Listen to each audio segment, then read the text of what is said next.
Hello and welcome into the latest edition of ESPN FC. Kay Murray, Shaka, Hislop and Stevie Nicol here in the studio. And we begin tonight by talking about another training ground bust-up between Aurélien Tchouameni and Federico Valverde, which according to reports saw the latter being sent to hospital. This was an official statement from the club saying Real Madrid announces that following the events that took place this morning in the first team training session, it has decided to open disciplinary proceedings against our players Valverde and Tchouameni. The club will announce the resolutions of both cases in due course once the corresponding internal procedures have been completed. Another statement followed a little bit later on Valverde's status, saying following tests carried out today on our player Fede Valverde by the Real Madrid medical services, he has been diagnosed with a traumatic brain injury. Valverde is at home in good condition and will have to remain at rest for 10 to 14 days, as indicated by the medical protocols for this diagnosis. Later, Federico Valverde took to Instagram, put this on his story, said, "Yesterday I had an incident with a teammate during a training session. The fatigue from competition and the frustration makes everything bigger. Clearly someone here is spreading rumours, and in a season without titles where Real Madrid is always under scrutiny, everything gets blown out of proportion. Today we had another disagreement. During the argument I accidentally hit a table, causing a small cut on my forehead that required a routine visit to the hospital. At no point did my teammate hit me. I didn't hit him either. I'm sorry that my anger about the situation, my frustration at seeing some of us struggling to get through the end of the season, giving it our all, pushed me to the point of arguing with a teammate." Well, we have our team in Barcelona with us now, Luis Garcia and Alejandro Moreno. We've also got our Spanish football correspondent, Alex Kirkland, joining us now. What's actually happened here, Alex? Yeah, this is a hugely embarrassing episode for Real Madrid, Kay. The latest in what's turning into a disastrous season, really. It's quite remarkable to think just in the last 7 days, the last week, we've had Mbappe on holiday in Sardinia. We've had the story emerging about the clash between Rudiger and Carreras behind the scenes. And now this, and all this building up to a Clasico that could see Barca crowned as champions. Now, in terms of this incident, this is what we know. There was an initial coming together, a clash between Valverde and Tchouameni in training yesterday. It wasn't resolved. The tension remains, and it flared up again today. What we've been told by sources behind the scenes is that in training, there were a number of really tough challenges, largely, I think, from Valverde on Tchouameni in a training session game. Afterwards, this kind of dispute continued in the dressing room. Now, as you say, Valverde has denied that there was a punch thrown. Multiple sources have told us that Tchouameni, as part of this disagreement, did punch Valverde. Now, it may come down to semantics, whether it was a punch thrown or a push or a shove, exactly whatever happened. Valverde fell, as he said in his statement there, hit his head on a table and basically got concussion, had to go to hospital, had to get stitches on medical advice. He'll now be out for up to 2 weeks. And as the club statement said there, they've opened disciplinary proceedings, and let's see where that goes. In terms of where it leaves the club in the short term, as I say, it means that Valverde is out of the Clasico. We don't know yet if Tchouameni will be involved in the Clasico or not. Let's see where this disciplinary process is taken. Of course, if the club wanted to go down that route, this is pretty clearly, I think, misconduct. If the club wanted to pursue it in that way, but like I say, the big picture is a dressing room that is out of control. And let's not forget, by the way, that Álvaro Arbeloa, the coach, was brought in January, midway through the season, to get the dressing room on board, to keep the players happy, to sort of steady the ship. And what we're seeing now, as the season is kind of unraveling for Real Madrid, is just the complete opposite of that. This isn't the first incident. Like I say, it's been sort of a steady, stream of issues and incidents and leaks. And it's also notable that these things are coming out, are being talked about and told to the press. And this is the biggest one yet, no question. And of course, as Alex mentions, it's all ahead of El Clasico coming up on Sunday, which is why our team are in Barcelona, Luis and Ale. Ale, let me get your thoughts on what we're seeing here, these reports, what you've made of these reports and what we're hearing from the club and from Valverde. 100% anarchy at Real Madrid is what's going on. Look, somebody's not telling the truth here. Somebody's misrepresenting the truth, because you don't enter disciplinary proceedings if you just push the teammate. pushing a teammate happens in just about every training session and every day. No disciplinary proceedings are open on merely pushing a teammate and an accidental hitting of somebody's head on a table. Who put that table there? Oh my, how did this happen? Look, here's what I know. And I put things together. I add 2 + 2, and Tchouameni can throw a punch. It's what I end up with. Tchouameni can throw a punch. He may not fight nearly as well on the field, but off the field, that's the guy that you want next to you because apparently he can throw a punch, and Valverde was not expecting it.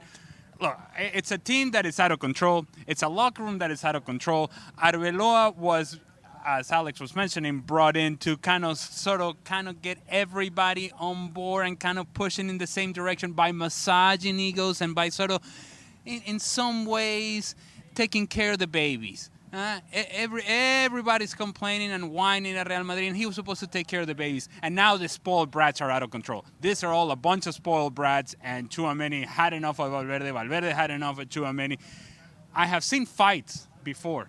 They have happened before, but not as repeatedly and as often as it has happened here with Real Madrid. This thing is falling apart. Total anarchy at Real Madrid, Luis Garcia. Yeah, exactly. And I think that it comes from a very frustrating dressing room. These kind of issues happened just before when Xabi Alonso was trying to address the situation, not only on the field, but also in the dressing room. But the board decided that Xabi Alonso wasn't doing enough. They needed someone from the house that come from the academy who was going to share the message from the top to inside the dressing room. And I think that from few weeks we could say that you could see the hugging each other, the Vinicius Junior with the team, with the coach, the Mbappe with the coach, and the team thinking that okay, with Arbeloa now we can be ourselves, we can do our game, we can win games. But I think in the moment that the results start dropping, the Real Madrid was seen like they didn't have a chance of the Copa del Rey, they have a chance of the Champions League, not closer to La Liga. Now that La Liga is already gone and people start thinking about next year, I think that frustration just brought to this kind of incident that it shouldn't happen. It happens many times. I think that we've been many years into the dressing room. We all have a moment or a situation where the 2 teammates, 3 teammates, they kind of argue in some way. Some will say that fighting is too much. Sometimes it happens. But in the end, doesn't come out of the dressing room. The information stays there, or at least you can manage and handle it. And that's something that Real Madrid couldn't do it. It's on the spotlight right now, and the situation is that the direction of this Real Madrid is going is not nice. It's not good. And the work that they are going to have to do is going to be double, because 2 years in a row without trophies and having to replace probably the manager next year, plus players in every single line to reinforce this team, doesn't look good or bright for the future of this Real Madrid side next year. And just very quickly there, Luis, so as a follow-up, I would just say this. When fights do happen and there is information coming out of the locker room, once that information has been kept in the locker room, the information that comes out of the locker room, it's all down the same line. Everybody is telling you the same story. In this case, there's a story coming from everywhere, and they're all different and none of them match, which then tells you this team is all over the place. Yeah, one thing we did see, Alex, that was in the stadium, in the statement from Real Madrid, and you were talking about it, was that there will be disciplinary proceedings opened towards both players here. And that's what we're looking at in the short term. Do you think there could be any long-term implications to either player here in terms of discipline?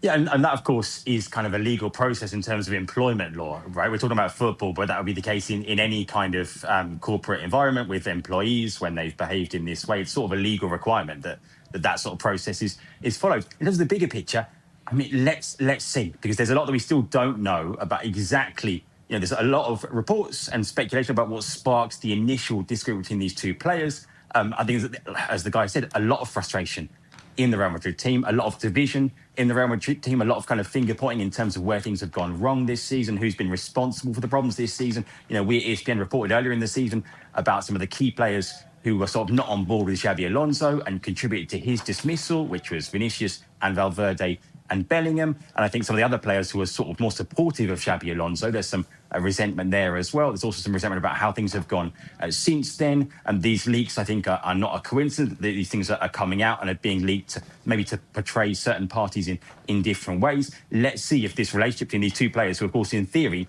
share the central midfield for Real Madrid, two very senior players, Valverde, one of the club captains, Tchouameni, one of the most important players in the team this season, if it can be resolved, if that relationship can be rebuilt, if they can continue to play together and share a dressing room and everything else. There's a lot that we don't know. Of course, the bigger picture beyond that is, well, who can come in as coach to sort this out? And in a way, we've seen a lot of talk about Jose Moreno in the last few days as being sort of the leading candidate to be Real Madrid's next coach. In a way, this kind of thing, it feels like it kind of reinforces the argument for like a Moreno type figure in terms of, who can possibly deal with this dressing room and get this kind of thing under control. Oh, it better be someone like Jose. So that's interesting as well. There's also bigger, questions about kind of structural reform at Real Madrid in terms of, the sporting department. Do they need some kind of sporting director, type figure and stuff like that? Clearly, there's massive issues right now behind the scenes. So all of that is yet to come. But like I say, it really does. I mean, we didn't really need any further confirmation, but it does show us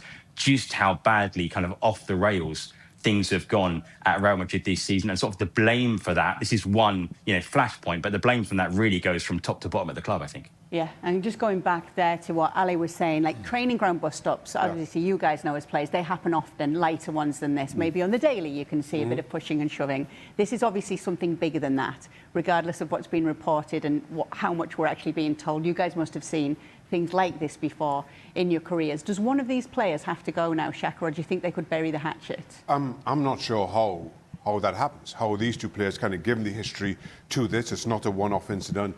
It starts one day and kind of spills over into the next 24, 36 hours. I don't see, and then given the outcome. And again, there's still a lot we aren't absolutely sure of, given how contrasting the statements are from Real Madrid and from Federico Valverde. So we see what comes of that. But right now, on the face of it, and again, given how different those statements are, you just wonder how much of this is already players starting to cover up for themselves or each other. But right now, I've only been a part of or witnessed one serious incident such as this, and I was during my West Ham days, John Hartson and Al Berkovic, which was well publicised. And at the end of the season, Al Berkovic moved on to Glasgow Celtic.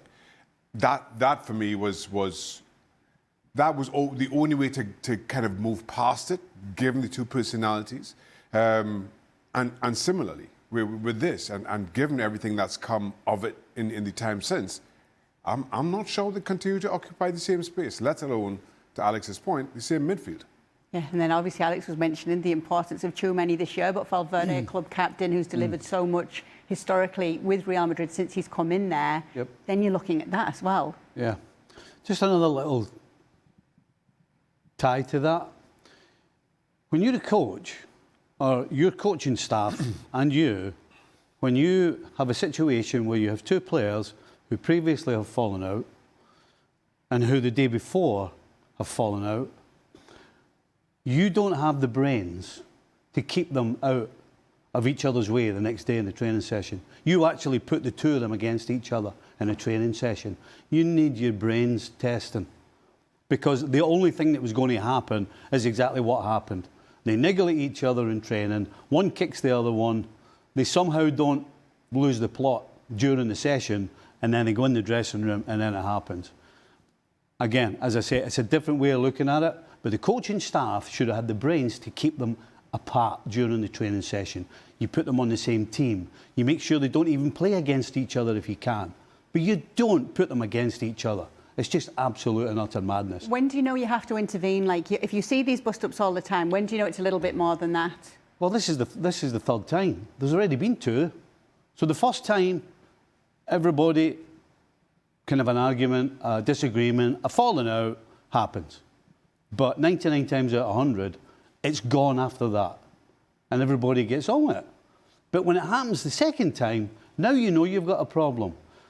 And the very next day, you put them back against each other head to head. It's absolute insanity. What did they think was going to happen? At the end of the day, The two players are in charge of this because they have to sort this out.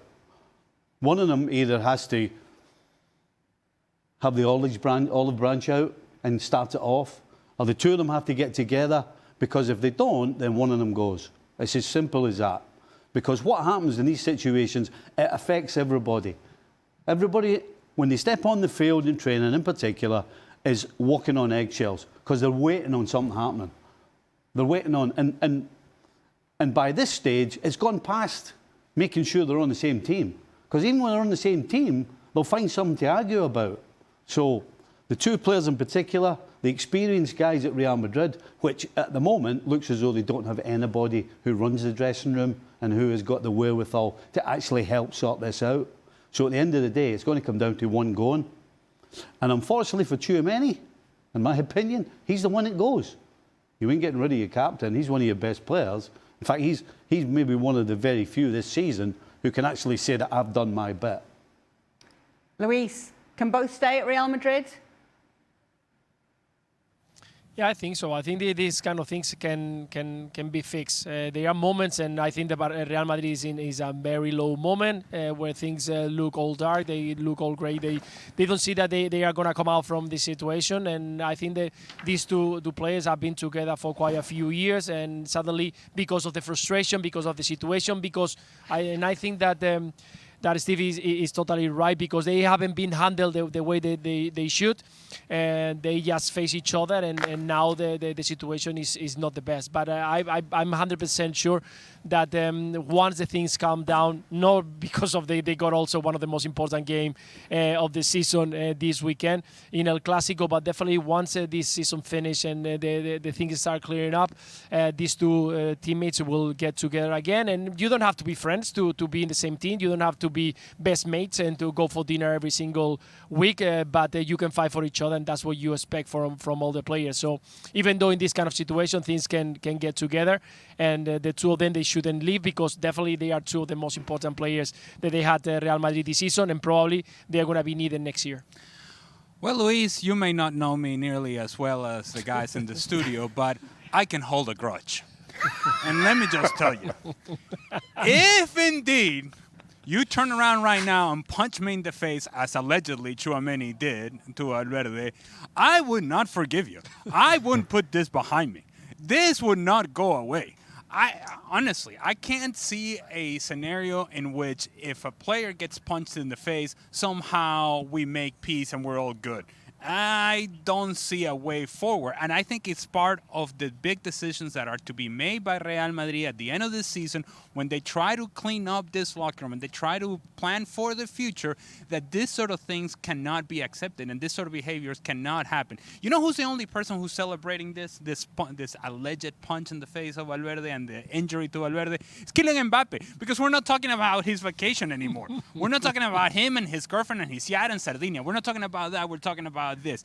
None of those things can happen at Real Madrid. And once again, Luis, don't you punch me in the face, because I will hold a grudge. Let me just tell you that. Rudiger slap Carreras as well. I'll hold a grudge for that too. Real. You slap me or punch me, we're going to have a problem, Luis. I'm just telling you. Just saying.